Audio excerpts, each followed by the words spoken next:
All right, mates, welcome back to the channel. JL Scott Fishing and Eats. We're going to talk a little bit about Little Seneca Lake, Boyds, Maryland. Because of what's kind of happening in Maryland right now, in case you guys are unaware, there are a lot of projects underway that are going on right now and are also coming. Right now, we've got the C&O project between the locks on the canal, towpath of the Upper Potomac by Department of Interior, National Park Service, where they're dredging and draining the canal. That is the number one project. It's a rehabilitation project, okay? That will go on probably for the next 6 to 8 months to even a year. Second project happening right now, WSSC, that's the Washington Suburban Sanitation Commission, is dredging Triadelphia Reservoir, okay? Triadelphia is now closed to all boating whatsoever. Only 2 of the recreational areas are even open to the public. There is still some shoreline bank fishing, but you are not permitted to use your boat. And the next one is going to be Little Seneca Lake, okay? Little Seneca Lake is going to have a sediment removal project, very similar to what's happening at Triadelphia, and is going to be coming up within the next 6 or so months happening. Triadelphia is going to be going through what they're going through until October, okay? They started in May and ends in October. Little Seneca Lake could be a little bit bigger issue for that, for sure. And that is because it is a 3-pronged sediment removal project in which they're going to have areas within all 3 of the creeks that make up Little Seneca Lake, which is a reservoir. And the damming of Little Seneca Creek. So you have Little Seneca Creek is going to have a sediment removal. 10 Mile Creek is going to have sediment removal. And Cabin Branch is going to have sediment removal. So, and they're going to be taking the reservoir down a minimum of 16 feet of pool, okay, at the beginning of this project. So it's definitely going to impact. So you want to get some time out on the water here for the rest of 2023. If you can, because in 2024, it's probably going to be impacted, with a lot of things also being impacted. Probably won't be any stocking that year or any of those things at Little Seneca Lake, okay? So just important to note, that's on the horizon here. But today we're going to talk Little Seneca Lake, a couple patterns, a couple areas on the lake I'm just going to highlight. Had the opportunity to get out about a week ago. Again, doing a little bit of live scope training, getting shown live scope, trying to get my head around that technology myself. It's new to me. And, perfect opportunity to get out, on the lake there. Remember, Little Seneca Lake is a electric only reservoir. It also is a daily fee permit, WSSC, reservoir, okay, from Montgomery County, which means you have to pay $5 launch permit from Active Montgomery. I think it's activemontgomery.org, or it might be activemontgomeryco.org. I can't really remember because I have it saved on my phone. You want to pay that $5 permit so you can launch your kayak, your canoe. The kayak launch is down here off Route 21, right in here. And then your boat ramp is here. And then you've got your ramp in Black Hills Regional Park. Some people will call this Black Hills. It's kind of innocuous. It is Little Seneca Lake. All the state stuff is Little Seneca Lake. All the GPL, all the recording stuff is Little Seneca Lake.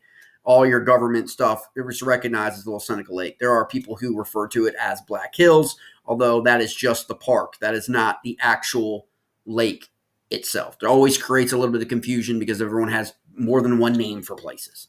So when you research it, you want to research Little Seneca Lake, okay? I don't even think Little Seneca Lake is on Lake Link, by the way.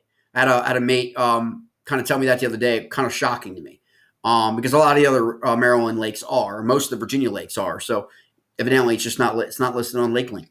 So we're on Navionics. And we're going to take a look at one specific area of the lake that you can target for largemouth bass. And this is where we specifically worked this area. Again, graphing, marking all these areas just in this area, okay, which is the area right here You're going to come down from the launch here, and as well as the launch for on Black Hills if you're doing that. But you're going to come down, and we targeted here. This is the bridge from 121. We worked this section to the dam and in here all day long, okay? Graphing, learning the depths. Now, when you look at the depths of this area, you're going to see the actual average depth of Little Seneca Lake is about 25 to 28 feet.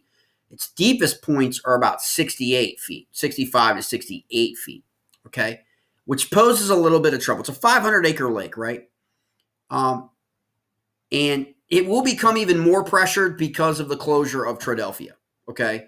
We've already seen that happening. Normally, when I'll go out to Little Seneca Lake, I may only see like 2 or 3 other anglers on the lake. To me, it never feels as pressured as people make it out to be.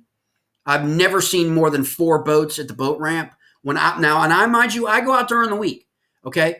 Now this could be completely different on the weekends. Okay. So let me caveat that. All right. For people. Cause I don't go to these places on Saturday and Sunday. Okay. Any place at these lakes in Montgomery County, in Maryland. I primarily fish during the week. Okay. So my perception could be skewed, but during the week, I've never seen more than 4 or 5. And I've never seen more than like 3 kayak anglers, okay, when I've been out during the week, okay? Most people are working, all right? And so we're going to talk just a section right here of what we captured, and we probably caught, I think we caught 13 bass. I think we caught 13 bass between the both of us. And mainly we were targeting, I think, also trying some new baits out, okay, because I was throwing a swim bait and I was throwing a glide bait, kind of testing a new rod, get a new rod for that presentation. So I wanted to work that out and work some things out like that. So it was just a fun day, educational day for me, not like a tournament day where you've got to go out and catch fish kind of mentality that some people have. But one of the things I've known from my prior time at Little Seneca Lake, you can check out the videos on YouTube, is these fish tend to be deeper, okay? That is just the way it is here. Barring early spring, I don't think there's any significant bites that I'm aware of or anyone who's been with me shallow. There's Snakehead shallow, Snakehead Alley, all right in through here, okay, where it's a real lot of grass and it's shallow for sure.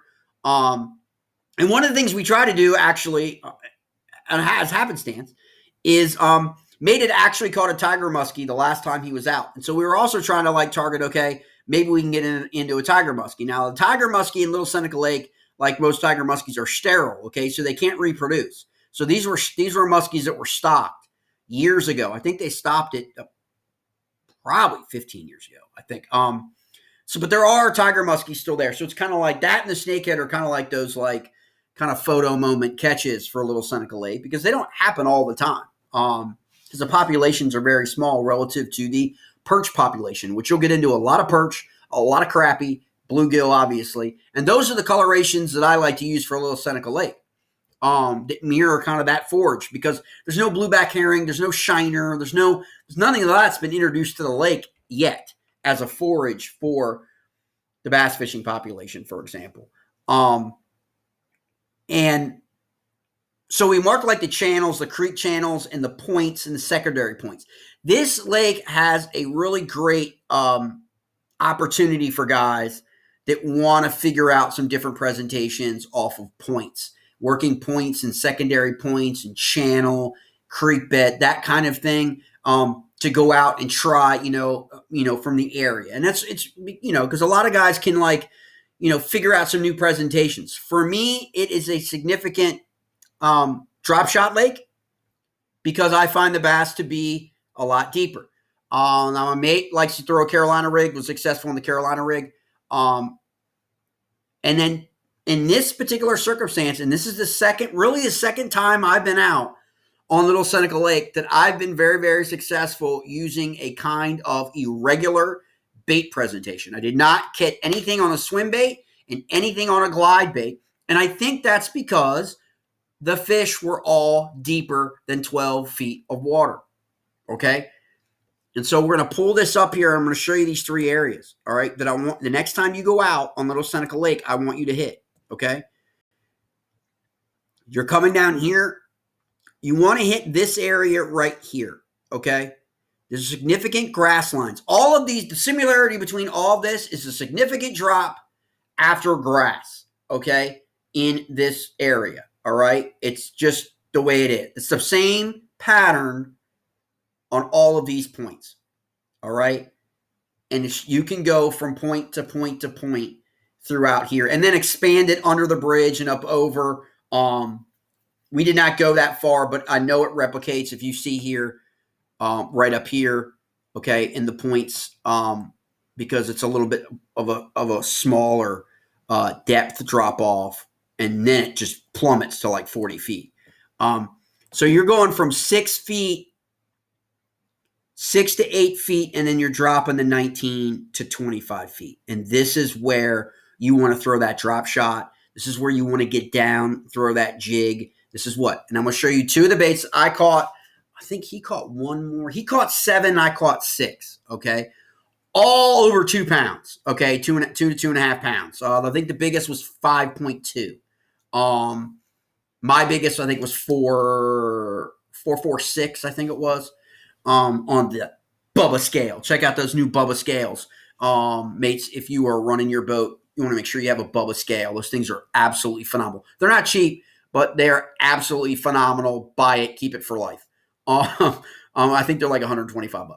But it's just a phenomenal scale. You can keep it, you record your catch all day long. You can keep it in, kind of like a culling thing. You kind of can know, all those things. So it's just a really, really cool thing. But again, like I said, I know they're expensive. And a lot of people don't want to drop $125 on a scale. But if you can do that, or if you got a birthday, holiday coming, let your loved ones know that you'd love to have a Bubba scale. And so that's the drop off. Okay. So look right here, 6, 8, and then it drops. Okay. Doubles. I like the drop offs that double. Okay. It's just a preference for mine. Some people love that first initial drop off point, from 6 to 10, that first one. I like to find in a contour line, I like to find the biggest drop off point. That's just my preference. Okay. But remember, I'm a smaller guy. I'm used to catching smallmouth in Jennings Randolph and smallmouth in northern Maryland at reservoirs, and smallmouths behave a lot differently than largemouth do. Okay, and there are no smallmouth in this lake. Okay, this is a largemouth bass fishery, and they behave a little bit different. So I could be wrong. So just find your own little sweet spot. I just like the bigger drop off. So right here.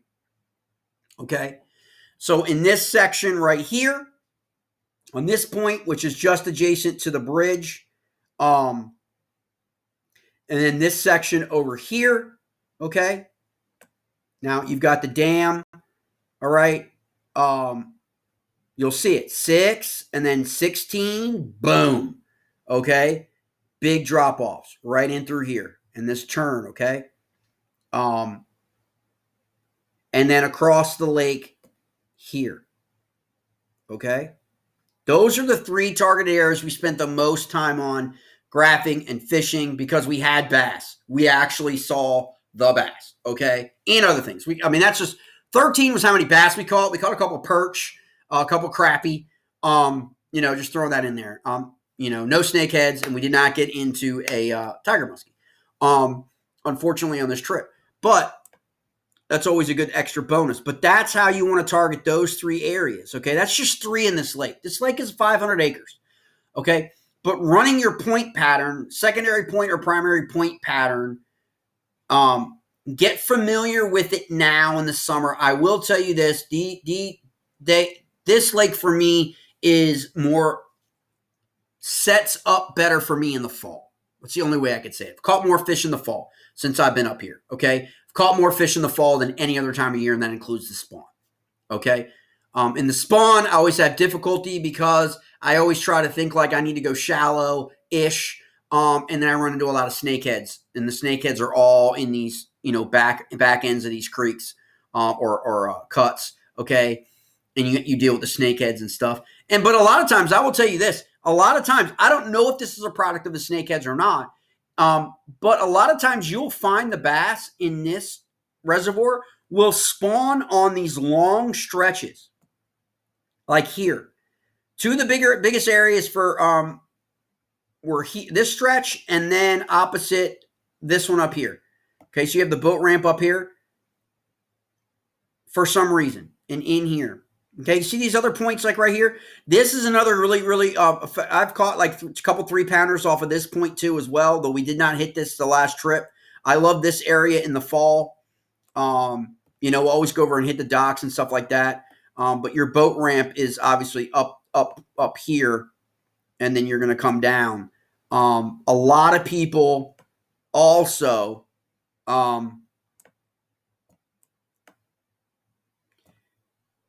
when you get into Black Hills area, where the Black Hills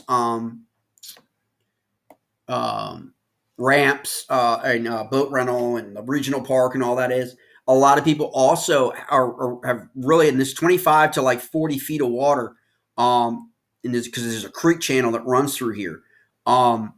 Really love that area as well. You will always see a boat for the most part.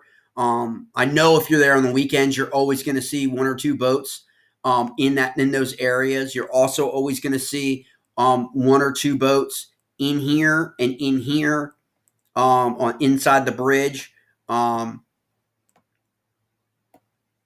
before you get to the dam that are actually fishing a lot deeper water. Okay. Now, what's really very interesting about Little Seneca Lake that a lot of people don't understand is it actually has a structural mechanism to kind of recycle the cold water, okay, up from the bottom of the reservoir where the water is obviously colder. So it has that mechanism during the summer, and it has that going back a few years because they used to stock trout and all those kinds of things in all the reservoirs really in Maryland, and obviously trout need colder water. So it's always really interesting that when you get kind of in areas closer to the dam and area and in here, a lot of times you'll find that change in water temperature. It's kind of odd. And you kind of like think there's something wrong with your graph or something like that, but it's not. It's just kind of how it is. When you're dealing with 60, look at that 62, 65 feet of water all through up in here. And, remember that bait you're throwing is getting down however it is, you're throwing. Okay. So let's talk about the baits for us. For me, 2 really go-to for me. I don't do on Little Seneca Lake. I don't do a lot of topwater. Okay. It just hasn't been effective for me. And it hasn't been effective for my mate either. No whopper plopper. Chatterbaits can be at times, springtime, for sure. But it's just not that bite, my experience hasn't been the bite. Doesn't mean that people don't catch fish on topwaters or poppers and all that at certain times on this lake, because the bass tend to be, and on this day, we're talking about late June, they were in 18 to 22 feet of water. They were down and on that first drop off. Okay. Here and then here where it drops. Okay. In these grass lines. All right. And so drop shotting was effective. One of the things you could do for Little Seneca Lake is you actually want to upgrade the length of your worm. And I prefer, if you have robo worms or you have something like any kind of curly tail, those kinds of worms tend to be the most effective for me and the people that I know that fish Little Seneca Lake a lot in the area in Montgomery County. And a lot of people may not think to go finesse in a lake like this. They're going power fishing. Okay. But I will tell you that 2 successful color patterns for me on Little Seneca Lake are, you can go an 8 to a 10-inch, okay, worm. Okay. This is a gold coffee flake. Okay. Yes. Coffee. There's coffee grinds in this particular pour. Okay. So look how long this bait is. Okay, that's 10 inches. Okay. And another one is just your standard. You could go green pumpkin, gold flake. You could go coffee, any kind of darker brown pattern. Black also works here a lot of times of the year.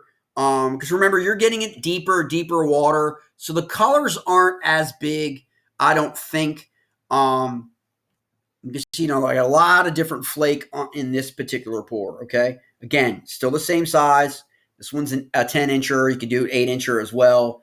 Ribbon tail. Curlies work as well. But you can just kind of see that flake. See all that flake in there? That really does really well. And depending on whether or not what your overcast or above situation is, the sun's out, that kind of reflecting, it does really well in the water column as well. So just love like an oversized worm. Finesse, doesn't matter how you have them rigged. They've been caught numerous rays. My buddy caught, one of his big ones on it rigged Carolina style. I prefer Texas rig. I prefer that over Carolina or drop shot if I go with a 6. Those are just, that's whatever your preference is. And we kind of play around with different coloration patterns. We like to use like the Do It molds. There's a mold here from Do It molds. You can check out Do It molds if you want to pour your own baits, okay, your own plastics. You can get a mold from Do It molds. They'll be at ICAST coming up in July, probably with a whole bunch of new molds that they're going to release out. This is just a standard 6-inch finesse crawler. This is a finesse crawler 6-inch mold. Also have like a creature bait type kind of molds that we'll pour up. Let's see if I can pop this one open. You can kind of see that. Kind of old school. Pretty cool molds. And you can create your own colorations, your own patterns, and all that kind of stuff. But the actual bait I want to talk about today is one of the unconventional ones because remember, we kind of want the off chance of maybe getting a muskie, maybe getting that tiger muskie, that trophy tiger muskie. And because the forage in Little Seneca Lake is primarily crappie and bluegill, okay, during their spawnings, okay, for bass, I knew from prior history that for the most part, my success has been bass in 10 feet of water or more, okay? So I wanted to get down there, okay? So I knew I wasn't going to be doing any top water. It's June. They're going to that deeper, colder water. They're not shallow. I mean, that's been my experience. So I wanted to go to I want to do a little bit of swim jig or jig type presentations. Get down there with a little more weight to take it down there. And I also wanted to throw these on my Fitzgerald rod, okay, which is pretty much heavy enough where I've been throwing some 5-inch swim baits on, and so I knew it would be I could use that rod as well on this adventure out for these. And here's a crappie pattern right here that I want to talk about, okay. See that crappie, that bright white, almost like black crappie, white crap, black. White with black flake. Okay, it's got a trailer. It's got the trailer. It's got a paddle, and this paddle is a hard paddle. Okay, that is hard. That is not soft plastic. All right. Okay, and you can adjust that with your keeper, which is right there. However high or low you want that paddle to be. Okay, however much movement you want in the water. Okay, so in the summertime, you may want a little bit more movement. In the fall and winter, you may want a little less movement because everything kind of slows down. So I love that option. Plus, you've got, the ability to drop some rattles in there if you want and seal that up. So this is the crappie one. Again, forage. Okay, and then we also have you have your bluegill and you have perch, right? And so another option is more of a perch color. Again, trailer. Got the beads in there, okay, for a little rattle. Just a slight little rattle. It's not intense. It's not a thump, okay? Again, paddle tail, little orange on the bottom of the tip, trailer hook, okay? So I got a trailer and I've got my jig head, okay? So I have that ability that if they swipe at it, I've increased my rate, okay, my catch rate, right? They're not throwing this, all right? Okay? It's not. One of two things are going to want to happen. You're in it or you're on the side, okay? Because you've got this hook behind, that hook over top, and as they come in and they engulf it, you've increased your success rate, okay? And then we also have, more of, of a perch color than this. If I want to go, look how much that one is. See how brighter red that is? This I use a lot also for crawl presentations. Now, there's no crawfish in this reservoir, but if I was to go out where there is crawl, okay, on the river, for example, I can get away with throwing this one as well, okay, in deeper pools and deeper water, all right? I've caught quite a few fish during the perch runs in the Potomac, okay, with these colorations and actually this bait, okay, because it really mimics kind of like a perch or like sunfish and those colorations that you want. Now, these are the primary ones that I threw for Little Seneca Creek, okay? I'm sorry, Little Seneca Lake. Now, I did not throw the black and blue this time. Here's the black and blue because I had caught some fish on the other colorations, but this is one you can use in the river, okay? Especially tidal Potomac or upper Chesapeake Bay. Black and blue, get you down deep, okay? Two variations of it. This one has a trailer hook on it. Okay, sorry, that trailer hook's kind of caught right there. It's also the same color as the coloration. Okay, the hook is right here, and then you've got that hook, and of course you've got your rattle. Okay, and then your jig head. All right. Now this one does not have a trailer hook. Okay, it weighs a lot more. It's actually got weighted also in the middle to get down a lot deeper, okay? But again, still has that paddle tail that you can adjust, okay?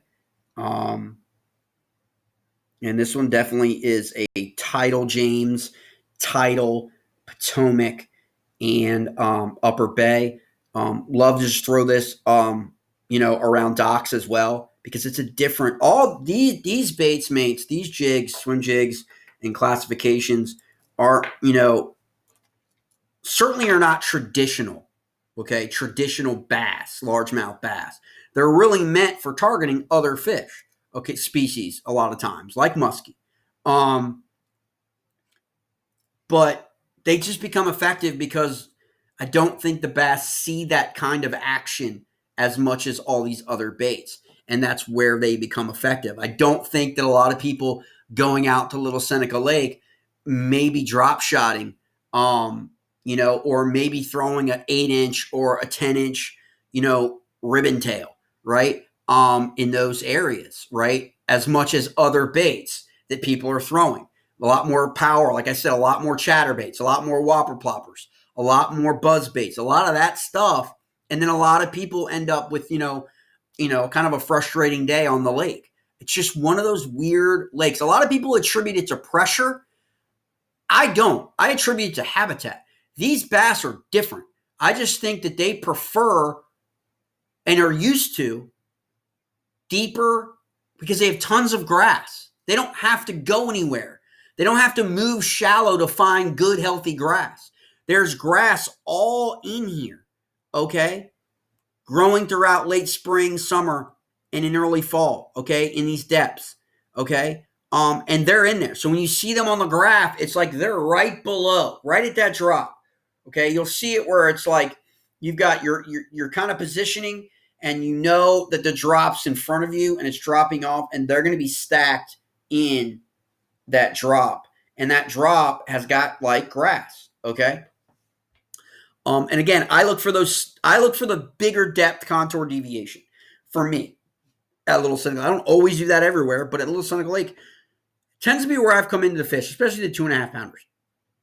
I've caught other fish, Little Seneca Lake around the bridge area, which is up and through here, and here on the other side of the bridge. You can get into quite a few fish. But for me they've been less than like 2 pounds. And that's so I just kind of like, move off of that and want to go into other areas and explore other areas. But this is just one little pattern that you can try out and graph and mark these things for future on Little Seneca Lake here coming up for the rest of the year. All right, mates, I will see you next time. Please like and subscribe to the channel, mates.